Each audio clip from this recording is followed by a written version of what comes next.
नमस्कार, आप देख रहे हैं जेके 24/7 न्यूज। मैं हूं आपके साथ राजेश कुमार। वक्त हमारे खास कार्यक्रम ग्लोबल ब्रेकिंग का, जहां पर बात सिर्फ और सिर्फ पाकिस्तान की करेंगे। पड़ोसी मुल्क में क्या हलचल चल रही है। दरअसल पाकिस्तान के नेता हों या फिर उनके जनरल्स हों, सबको एक बात का डर सता रहा है कि किसी भी वक्त भारत की तरफ से हमला आ सकता है। और हालात ऐसे पैदा हो चुके हैं कि पाकिस्तान के जनरल्स, पाकिस्तान के राष्ट्रपति और पाकिस्तान के नेताओं को रात की नींद नहीं आ रही है।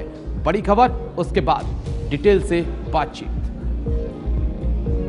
भारत के एक्शन से खौफ में पाकिस्तान के नेता, आनन फानन में बुलाया गया संसद का अपासत्र।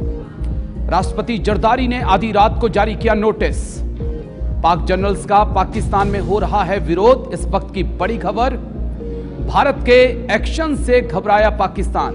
भारत के एक्शन से खौफ में पाकिस्तान के नेता, आनन फानन में बुलाया गया संसद का अपासत्र। राष्ट्रपति जरदारी ने आधी रात को जारी किया नोटिस। पाक जनरल का पाकिस्तान में हो रहा है विरोध। इस वक्त की बड़ी खबर आपको दिखा रहे हैं। भारत के एक्शन से खौफ में हैं पाकिस्तान के नेता और जनरल्स। आनन फानन में बुलाया गया संसद का आपातकाल सेशंस। राष्ट्रपति जरदारी ने आधी रात को नोटिस जारी किया गया। पाक जनरल्स का पाकिस्तान में विरोध हो रहा है। जल्दी से एक बार ग्राफिक्स और उसके बाद डिटेल से एक्सपर्ट्स के पास चलेंगे, इस खबर को समझने की कोशिश करेंगे। लेकिन पहले ग्राफिक्स के जरिए आपको डिटेल से जानकारी दे दें। खौफ में पाकिस्तान के कई नेता। पाक राष्ट्रपति आसिफ अली जरदारी की नींद गायब हो चुकी है। दिन रात उनको इसी बात का डर कि भारत कभी भी हमला कर सकता है। आधी रात को संसद का आपात सत्र जो है वो बुलाया गया है। पाक को खौफ, भारत किसी भी वक्त हमला कर सकता है और इस डर ने पाकिस्तानियों की नींद उड़ा रखी है। कड़ी निंदा प्रस्ताव पेश करने की तैयारी में पाकिस्तान, लेकिन भारत पर इसका क्या असर। पाक सूचना प्रसारण मंत्री ने भी आधी रात को प्रेस कॉन्फ्रेंस की थी। याद होगा आपको, रात के 2 बजे वो बता रहे थे अपनी आवाम को कि अगले 36 घंटे के अंदर भारत हमला कर सकता है।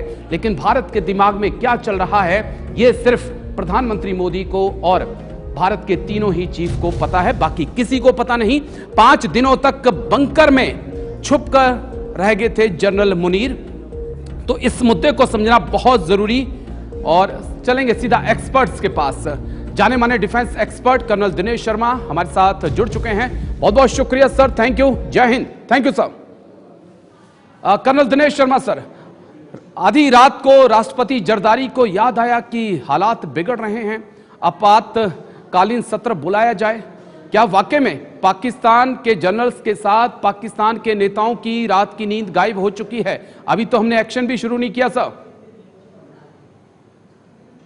आपने अभी अपने इंट्रोडक्टरी स्पीच के अंदर बताया है कि किस प्रकार से उनका इंफॉर्मेशन मिनिस्टर जो है रात को 2 बजे प्रेस कॉन्फ्रेंस करता है, और दूसरा आपने बताया कि उनका राष्ट्रपति जरदारी जो है रात को आदेश पास करता है कि सोमवार को उनके पार्लियामेंट का स्पेशल सेशन बुलाया गया है।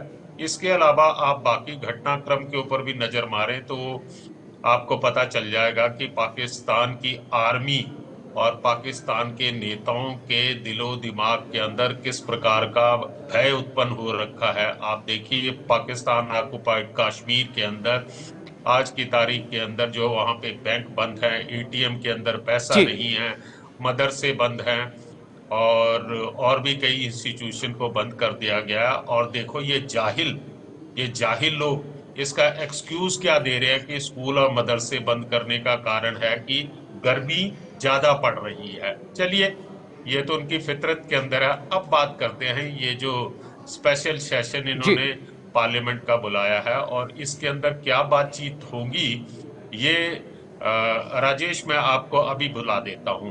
पार्लियामेंट का सेशन होगा और उसमें सबसे पहले जो इनका प्रधानमंत्री है वो इनके स्पीकर को एड्रेस करेगा कि श्रीमान, ये स्पेशल सेशन हमने इसलिए बुलाया है कि आज हमारा पड़ोसी देश जो दुश्मन भारत है उसने हमारे ऊपर पहलगाम हमले के बेबुनियादी और बिना किसी बेसलेस के हमारे ऊपर जो है इल्जाम लगाया है। जी। इस समय हमारी कौम और हमारा देश बहुत खतरे के अंदर है, लेकिन हम शांति चाहते हैं। हमारी जांबाज फौज किसी भी हिमाकत का जो है मुंह तोड़ जवाब देगी, ये शहबाज शरीफ बोलेगा। ठीक है। उसके बाद इनका वो जो है मौलाना मजहर रहमान, जिसे डीजल भी कहते हैं, वो भी अपनी गला फाड़ फाड़ के चिल्लाएगा कि हम जो हैं भारत को जो है मुंह तोड़ जवाब देंगे। इसके बाद जो बलूचिस्तान से मेंबर ऑफ नेशनल असेंबली आते हैं, 15 आते हैं, उसमें से 3-4 जो हैं वो पाकिस्तान आर्मी के पिट्ठू हैं। तो वो भी इस समय जो है गला फाड़ फाड़ कर चिल्लाएंगे, जैसी कि उनको स्पीच आर्मी एस्टेब्लिशमेंट ने दी होगी। वो भी गला फाड़ फाड़ कर अपनी बहादुरी का दिखाएंगे। और बेसिकली ये जो स्पेशल सेशन बुलाया गया है, ये अपनी जनता को एक प्रकार से इकट्ठा रखने के लिए बुलाया गया है कि देखिए पार्लियामेंट और पाकिस्तान आर्मी कितनी सजग है और कितनी कंसर्न है पाकिस्तान की सुरक्षा के लिए। इसके साथ साथ मैं 1 मिनट में और बात बताऊंगा। अब देखिए डर का माहौल कितना फैला हुआ है। खबरें आ रही हैं कि इन्होंने नौशेरा, कठुआ और हीरा नगर के अपोजिट जो शकरगढ़ सेक्टर पड़ जाता है, वहां पर जो इनके लॉन्चिंग पैड हैं, जहां वहां पर जो आर्मी के पर्सनल थे, उन सब ने वो जो है खाली कर दिया गया हुआ। LOC का सीज फायर वायलेशन ये कर रहे हैं, और ये कर रहे हैं स्मॉल आर्म्स के द्वारा, ताकि पाकिस्तानी अवाम को बताया जाए कि ये एक्शन ले रहे हैं। तो इस समय चारों तरफ जो है एक प्रकार का डर का कर्नल दिनेश शर्मा सर, जिस प्रकार से पाकिस्तान के राष्ट्रपति हो, पाकिस्तान के प्रधानमंत्री, पाकिस्तान के रक्षा मंत्री या फिर पाकिस्तान के मुल्ला मुनीर हो, जिस प्रकार के बयान वो दे रहे हैं, अभी तक भारत ने किसी जंग का ऐलान नहीं किया है, लेकिन क्या जो साइकोलॉजिकल वॉर होता है, भारत जंग से पहले जीत चुका है। पाकिस्तानियों की ये बयान जो है वो बता रहे हैं कि वो अंदर अंदर डर रहे हैं सब।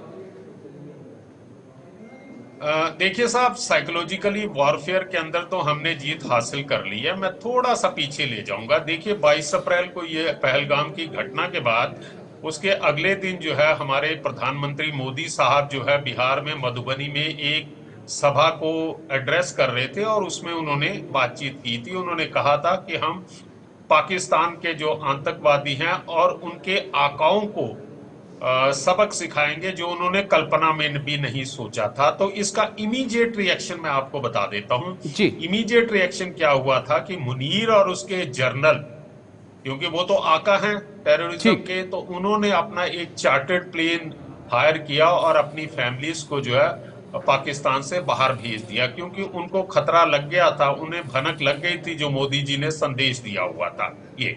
उसके बाद जो है पाकिस्तान आर्मी ने एक अलग अलग प्रकार के जो है स्क्रिप्ट तैयार किए, और ये जो इनके जाहिल मिनिस्टर हैं, चाहे वो आसिफ है या उनके बाकी हैं, उनके द्वारा ये गीदड़ भभकियां देना शुरू कर दिया, जिसका कि भारतीय सेना ये साफ बता रहा है कि एक बौखलाहट है। सर मैं लौटता हूं सर आपके पास, क्योंकि बड़ी खबर आ रही है, उसके बाद मैं आपके पास आऊंगा। बड़ी खबर इस वक्त की, जंग में भारत के सामने नहीं टिक पाएगा पाकिस्तान। पाकिस्तान के पास सिर्फ 4 दिन का गोला बारूद। पाक सेना में 155 mm तोप के गोलों की भारी कमी। यूक्रेन को बड़ी मात्रा में हथियार बेचने का नुकसान इस वक्त पाकिस्तान को। जंग में भारत के सामने नहीं टिक पाएगा पाकिस्तान। पाकिस्तान के पास सिर्फ 4 दिन का गोला बारूद मौजूद। पाक सेना में 155 mm तोपों के गोलों की भारी कमी है। यूक्रेन को बड़ी मात्रा में हथियार बेचने का नुकसान।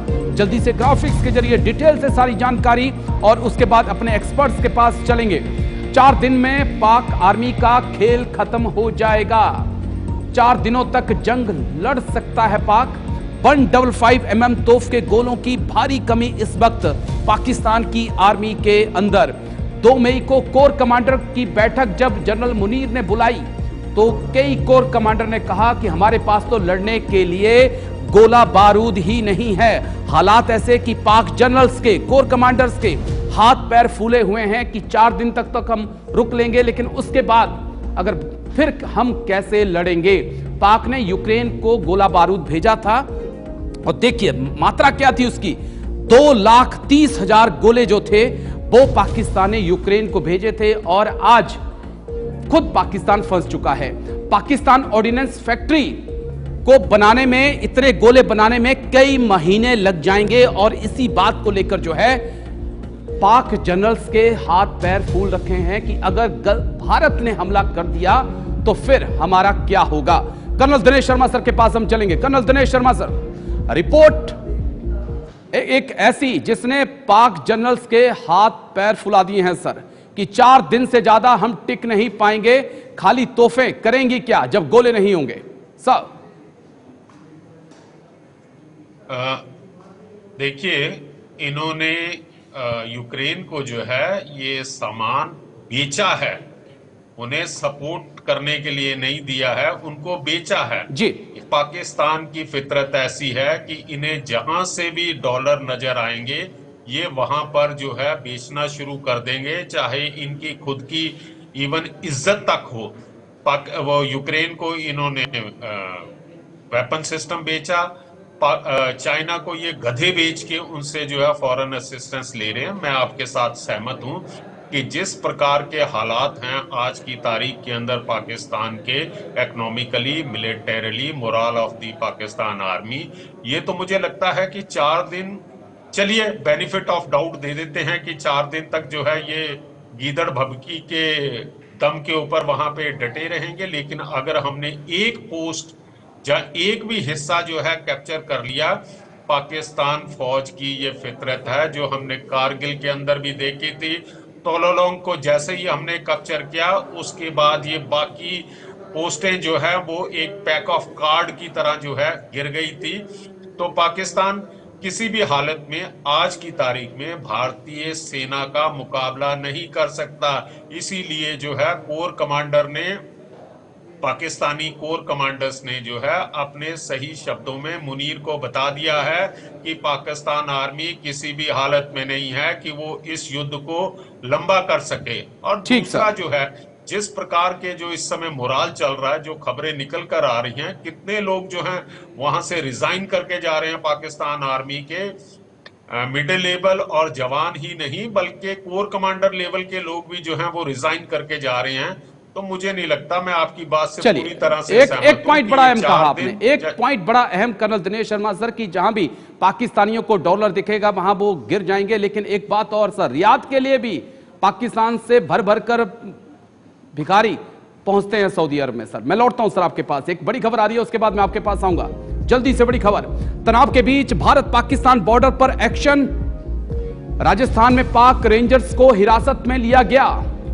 भारत की सीमा में घुस आया था पाकिस्तानी रेंजर्स, पाकिस्तान के कब्जे में बीएसएफ का एक जवान, अब जैसे को तैसा। तनाव के बीच भारत पाकिस्तान बॉर्डर पर बड़ा एक्शन, राजस्थान में पाक रेंजर्स को हिरासत में लिया गया। भारत की सीमा में घुस आया था पाकिस्तानी रेंजर्स, पाकिस्तान के कब्जे में है बीएसएफ का एक जवान। क्या जैसे को तैसा होने वाला है टेबल के ऊपर? तनाव के बीच भारत पाकिस्तान बॉर्डर पर बड़ा एक्शन, राजस्थान में पाक रेंजर को हिरासत में लिया गया है। ग्राफिक्स के जरिए डिटेल से सारी जानकारी इस खबर के बारे में क्या कुछ हुआ। 23 अप्रैल बीएसएफ जवान को पाक रेंजर्स ने पकड़ा। 22 अप्रैल को जब पहलगाम हमला हुआ उसके बाद फिरोजपुर में गलती से अंतर्राष्ट्रीय सीमा बीएसएफ जवान ने पार कर दी थी, लेकिन उसे पाकिस्तान ने पकड़ लिया। भारत पाक के बीच 4 से 5 फ्लैग मीटिंग हो चुकी हैं, लेकिन पाकिस्तान कुछ भी इस जवान के बारे में बोलने को तैयार नहीं है। पाकिस्तान ने साध रखी है चुप्पी इस पूरे मुद्दे पर। भारत की गिरफ्त में अब पाकिस्तान का रेंजर, राजस्थान के अंदर इसे गिरफ्तार किया गया है और इस रेंजर की गिरफ्तारी के बाद से पाकिस्तान के हुक्मरानों के अब होश उड़े हुए हैं, क्योंकि अब टेबल पर जब बातचीत होगी तो फिर बात बराबरी की होगी। चलिए सीधा एक्सपर्ट्स के पास चलेंगे। कर्नल दिनेश शर्मा सर, 23 अप्रैल को हमारा एक बीएसएफ जवान गलती से फिरोजपुर में सीमा लांघकर पाकिस्तान में चला जाता है। उसके बाद बीएसएफ लगातार बातचीत करती है, 4 से 5 फ्लैग मीटिंग्स होती हैं, पाकिस्तान कुछ भी बोलने को तैयार नहीं होता। लेकिन अब एक रेंजर भारत की गिरफ्त में, क्या जैसे को तैसा या कुछ हटकर देख रहे हैं आप? लातों के भूत जो होते हैं वो बातों से नहीं मानते हैं। और मैं आपको यकीन दिला सकता हूं कि अगले 24 या 48 घंटे के अंदर पाकिस्तान के जो रेंजर हैं वो बात सुनने के लिए और मानने के लिए तैयार हो जाएंगे कि वो बीएसएफ के जवान को वापस देंगे।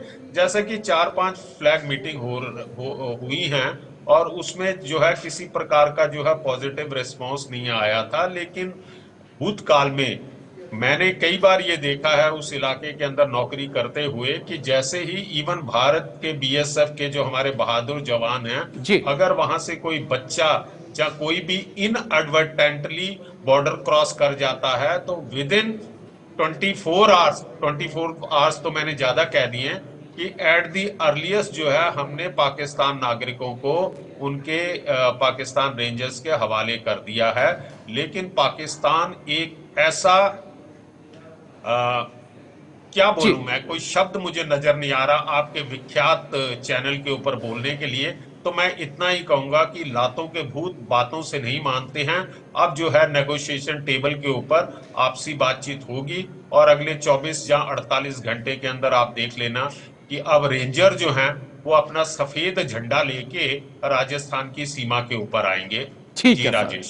चलिए मैं लौटता हूं सर, एक और बड़ी खबर आ रही है उसके बाद मैं आपके पास आऊंगा। बड़ी खबर इस वक्त की 4 अहम तस्वीरें भी दिखाएंगे।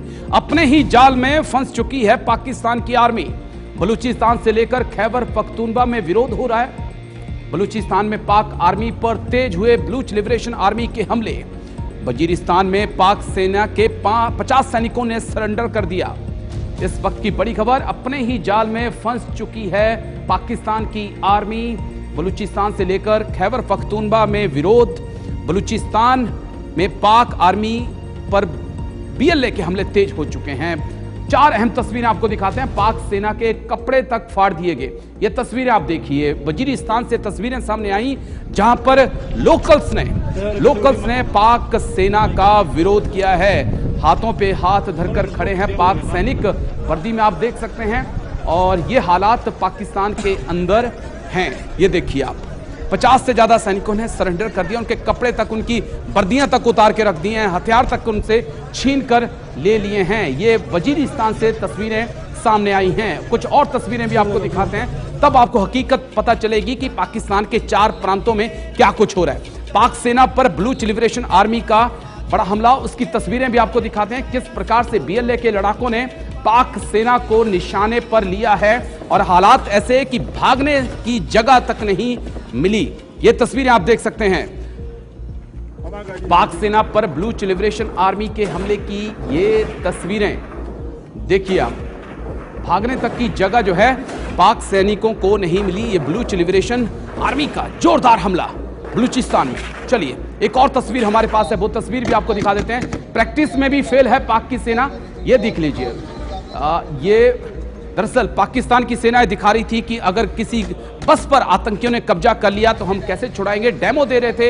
इसी दौरान पाक आर्मी की जो गाड़ी है वो पलट जाती है और 4 जवानों की मौत हो जाती है और पाक के जनरल बैठकर तमाशा देखते रहते हैं। लेकिन बाद में उन्हें ख्याल आता है कि अरे ये सब कुछ उल्टा हो गया है। और आप खुद देखिए तस्वीरों में किस प्रकार से डेमो तक जो सेना अच्छे से नहीं दे पाएगी वो क्या जंग लड़ेगी। अब हम सीधा एक्सपर्ट्स के पास चलेंगे। कर्नल दिनेश शर्मा सर, खबरें तो सर यहां तक आ रही हैं कि बलूचियों ने, खैबर पख्तूनवा के लोगों ने इतना तक कह दिया है कि ये लड़ाई पंजाबियों की है, पंजाबी लड़ें, हम क्यों आपकी लड़ाई में पड़े। सर,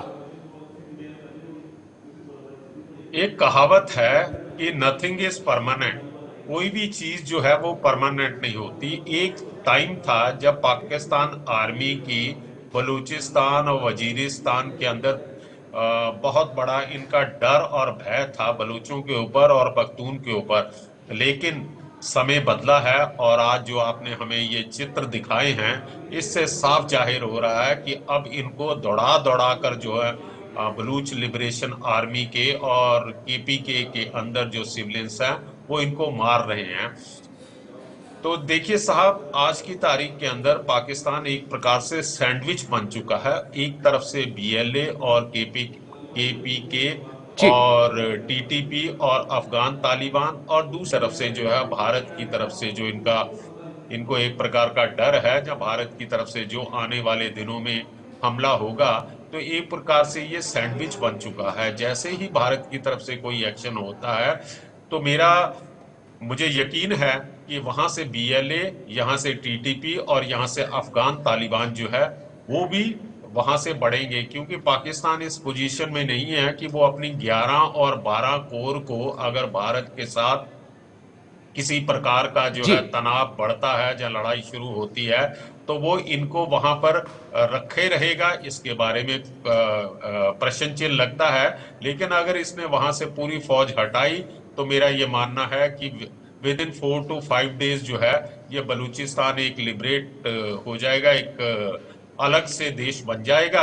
और दूसरी तरफ से जो TTP और अफगानिस्तान तालिबान है, क्योंकि वो डोरांड लाइन को तो समझते नहीं है, और जिस प्रकार से 25 दिसंबर 2024 को पाकिस्तान आर्मी ने एयर स्ट्राइक करके उनके लोगों को मारा है अफगानिस्तान के अंदर, वो भूलने वाले नहीं हैं और तो उसके बदले की भी तैयारी है। चलिए मैं लौटता हूं सर आपके पास, एक और बड़ी खबर आ रही है, उसके बाद मैं आपके पास आऊंगा। जल्दी से बड़ी खबर प्ले करिए, उसके बाद एक्सपर्ट्स के पास लौटते हैं। पाकिस्तान ने फिर परमाणु हमले की धमकी दी।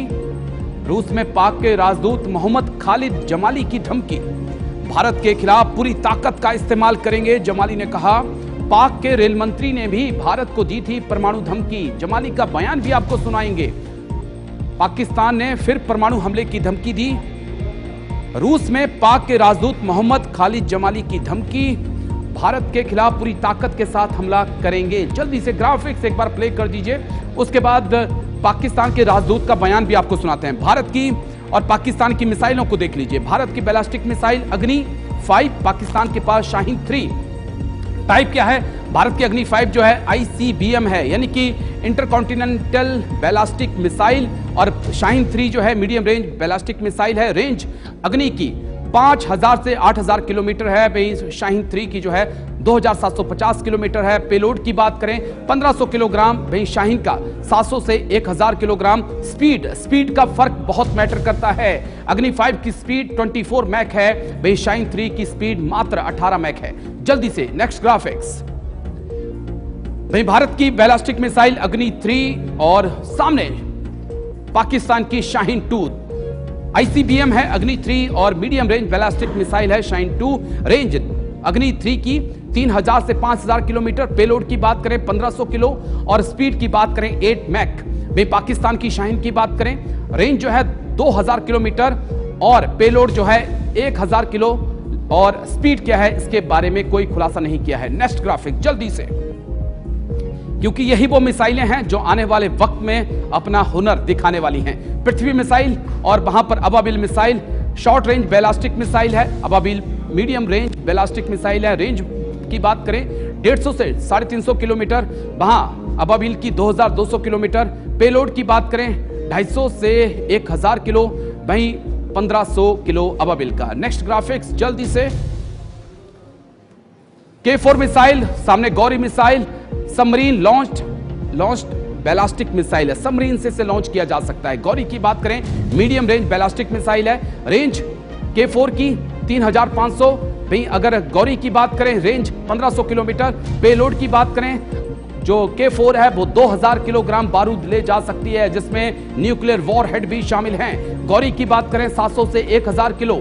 स्पीड मैक 3 है, भाई पाकिस्तान का दावा कि मैक 15 की स्पीड से गौरी मिसाइल उड़ सकती है। लेकिन फिलहाल पाकिस्तान के राजदूत ने रूस के अंदर क्या बयान दिया है, किस प्रकार से एक और नेता जिसने न्यूक्लियर की धमकी दी, जल्दी से उस बयान को सुना दीजिए।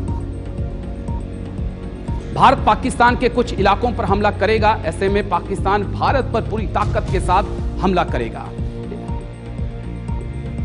जल्दी से बयान एक बार प्ले कर दीजिए। When it comes to India and Pakistan, we do not get involved into this debate of numerical strength. We in Pakistan will use the full spectrum of power, both conventional and nuclear. And I'll stop there. चलिए colonel Dinesh Sharma sir के पास चलेंगे। Colonel Dinesh Sharma sir, Pakistan को ऐसा लगता है कि सिर्फ nuclear हथियार उसके पास ही हैं, हमने जो बनाए हैं हमने कोई दिवाली के लिए थोड़ी रखे हैं, हमने भी इंतजाम आपके लिए ही रखे हैं। पाकिस्तान ये भूल जाता है, और उनसे कम नहीं है सर, 5 ज्यादा ही होंगे। लेकिन एक खास बात है कि हम समुद्र के अंदर से, पानी के अंदर से भी, पनडुब्बी से, सबमरीन से भी आपके ऊपर दाग सकते हैं, जो अभी तक क्षमता आपके अंदर नहीं है? सब देखिए साहब, हमें एक मैच्योर कंट्री हैं और हम इस प्रकार की गीदड़ भभकी के अंदर ना तो यकीन करते हैं और ना हम इस प्रकार की मूर्खतापूर्ण बातें करते हैं कि हमारे पास एटॉमिक हथियार हैं और हम ये कर देंगे वो कर देंगे। ये सब कहने की बातें होती हैं, गीदड़ भभकी होती हैं। यस, हमारे पास जो है हमारी कैपेबिलिटीज हैं, हमारे पास सेकंड स्ट्राइक कैपेबिलिटीज है, जो कि हम जैसा आपने बताया हम जल थल नभ से जो है उसको वो कर सकते हैं। पाकिस्तान को आज की तारीख के अंदर इसके पास टोटल 8 सबमरीन हैं, जिसमें से मेरा ख्याल है 6 जो है वो फंक्शनल नहीं है। इसमें भी हमारा बहुत बड़ा रोल है कि हमारा डिप्लोमेटिक प्रेशर जो है ग्रीस के ऊपर जो है, जहां से इन्हें वो बैटरीज मिलनी है, तो हमने उनको भी कोशिश किया, वो इनको सप्लाई नहीं कर रहे हैं। बाकी रूस के अंदर अगर एक राजदूत जो है, उनका जो एम्बेसडर है, एम्बेसडर की भूमिका किसी और प्रकार की होती है, जबकि वो अपने देश को किसी विदेश के अंदर जो है रिप्रेजेंट कर रहा, ना कि वहां बैठकर जो है आप युद्ध से ताल्लुक रखती हुई बातों को जो है इंटरव्यू दे रहे हैं। ये जितने भी इंटरव्यू आ रहे हैं, चाहे उनके मिनिस्टर्स के आ रहे हैं, चाहे उनके राजदूतों के आ रहे हैं, ये एक प्रकार से रिटर्न स्क्रिप्ट जो है मुनीर के चेलों ने जो है इन सबको दे रखी है कि एक टाइम इंटरवल के बाद कभी आप बोल देना, कभी आप बोल देना। लास्ट बात जो है, आप तब एक धमकी को सीरियस ले सकते हैं कि जिस समय वो व्यक्ति देता है जो कि उस पोजीशन में है न्यूक्लियर वेपन को इनिशिएट करने के लिए। लेकिन ये सब सारे के सारे जो हैं, आपको पता है कि उनकी क्या हैसियत है, उनके मिनिस्टर्स की क्या हैसियत है। They are not elected minister, they are selected minister. और उसमें देखिए इशाक डार कौन है, 1 मिनट इनका थोड़ा सा जन्म कुंडली बता दूं। इशाक डार कौन है? वो नवाज शरीफ का कजन भी है और उसका समधी भी है। बस क्योंकि समय का थोड़ा सा अभाव है, माफी चाहूंगा। बस इतना बताना चाहूंगा कि पाकिस्तान के एक रेल मंत्री थे शेख रशीद चिल्ली, जो कहा करते थे कि हमारे पास 250 ग्राम और आधे किलो के भी न्यूक्लियर बम है। बस इतना पाकिस्तानियों को पता होना चाहिए कि भारत 1.5 और 2,000 क्विंटल के भी बम रखता है। शुक्रिया सर, बहुत बहुत शुक्रिया कर्नल दिनेश शर्मा सर हमारे साथ जुड़ने के लिए, तमाम पहलुओं पर इतनी बारीकी से बात रखने के लिए। तो ग्लोबल ब्रेकिंग में आज इतना ही, कल फिर होगी मुलाकात। दीजिए इजाजत, नमस्कार।